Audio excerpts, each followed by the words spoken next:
What's up po sa inyo mga kaibigan. At ngayong araw nga po papakita ko sa inyo kung ano ang mga naiwan ng bagyong Ulysses dito sa aming barangay. Magandang umaga po sa inyo. Pero dito sa aming barangay wala pa rin magandang umaga. At dahil nga sa bagyong Ulysses, kami rin po ay nasalanta. Napakarami pong pananim ang nasira dito, halos wala na po talagang mapakikinabangan. So dito po tayo ngayon sa Tumana, kung saan mga nakatanim yung mga gulay. At ito po ipapakita ko sa inyo. Masakit man pong isipin, pero hindi naman po natin mapipigilan ng bagyo. Hindi natin mapipigilan ng tubig, hangin. Kaya wala din po tayo magagawa. Halos lahat po ng pananim dito sa amin wala na po talagang pakikinabangan. Siguro kung tutusin natin is mga more than 1 million ang nalugi, ang nasayang dito sa aming barangay. So ngayon niya is November 18. So ilang araw na nakalipas mula nung tumaas yung tubig. So dito kung makikita nyo, halos wala na talaga. Wala na kayong makikitang tanim na buhay. Sobrang bilis din po kasi ng pagtaas ng tubig. Di rin po namin inaasahan talaga. Pagtapos ng malakas na hangin, kinabukasan bigla naman tumaas yung tubig. Sayang hindi natin nakuhanan ng clip, pero may mga ilang video naman ako nakuhanan. May ilang video naman ako nakuha ng tumataas yung tubig, pero hindi ganun kadami. So ito, panoorin nyo muna. Alright, what's up?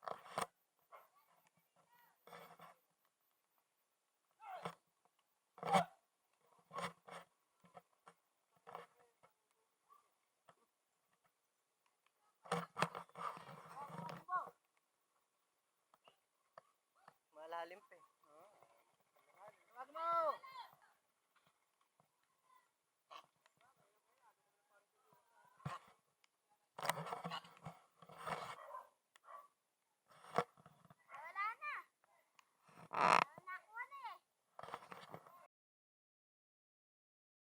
Ano rin kahapon? Siguro, umano sa level, umakyat.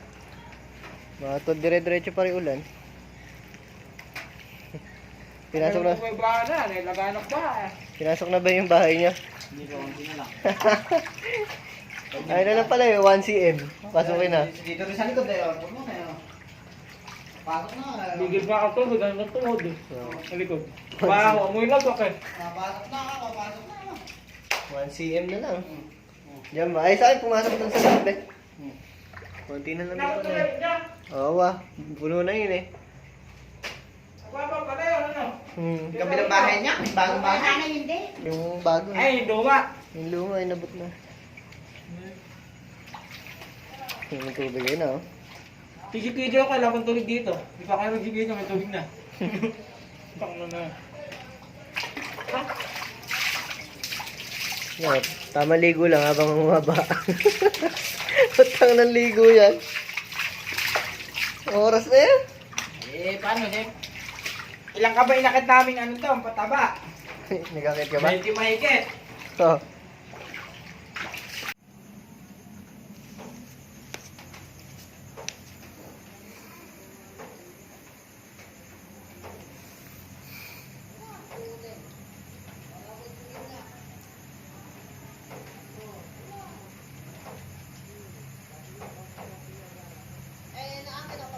Alright. Pasok na.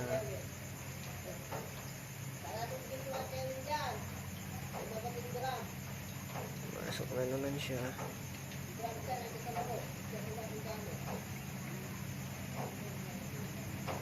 shit. Pasok na naman.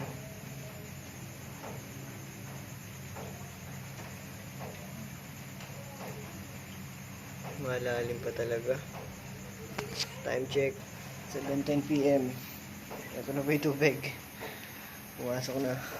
Alright. Ayan na siya. Ito na po yung sala namin. Yan, ito yung part. Tingnan natin kung magkakaroon siya ng tubig.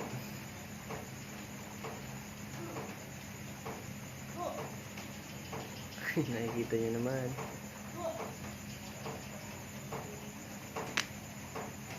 Nakaupo lang ako kanina dyan. Kunti na lang. Wala na. Wala lang dry portion. Nakaupo siya ng tubig. At ayun na nga. Napanood nyo naman na yung clip. Napakalupit, no? Talagang unti-unting tumataas yung tubig. Gabi na yun. Nasa 7 PM na yun. At ayun na nga. Ito na yung iniwan niya. Yan ay okra. Napakatagal na namin hinintay niyan. Halos 2 months na paghihintay.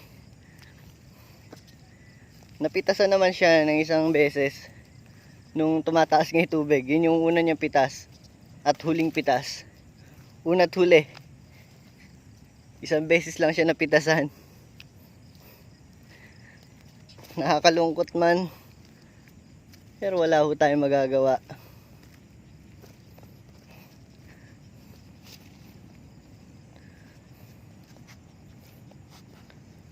Makikita nyo naman walang wala talaga. Hindi na pakikinabangan. Pero kung buhay sana to, kayang-kayang tustusan yung pang araw-araw. Dahil nga wala na. Yun, hindi na alam kung saan kukuha ng pang araw-araw. Alright. Against the light tayo, mga kaibigan. Dahil against the light tayo, isang malupitang montage muna ang ibibigay ko sa inyo. In 3, 2, 1.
Boom! Napakalupit ng montage na yan. Whew. Sa totoo lang, dito sa barangay namin, masarap mamuhay dito. Punta ka lang ng Tumana, may kakainin ka na. Sobrang daming gulay. Nito nga nagka-COVID, kahit mag-lockdown, bawat barangay, hindi kami natatakot. Kasi punta ka lang ng Tumana, may kakainin ka na.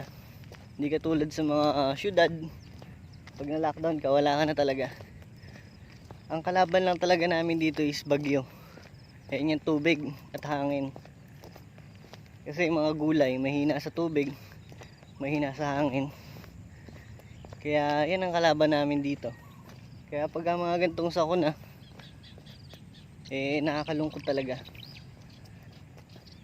Halos walang wala na talaga. Dahil yung pera naman umiikot lang rin. Kikita ka, ipupuhunan mo. Siyempre andyan yung mga insecticide na para mapangalagaan yung halaman mo. Paano pa ngayon? Wala na pagkukunan ng pang araw-araw. Hindi na talaga namin alam kung saan kami kukuha.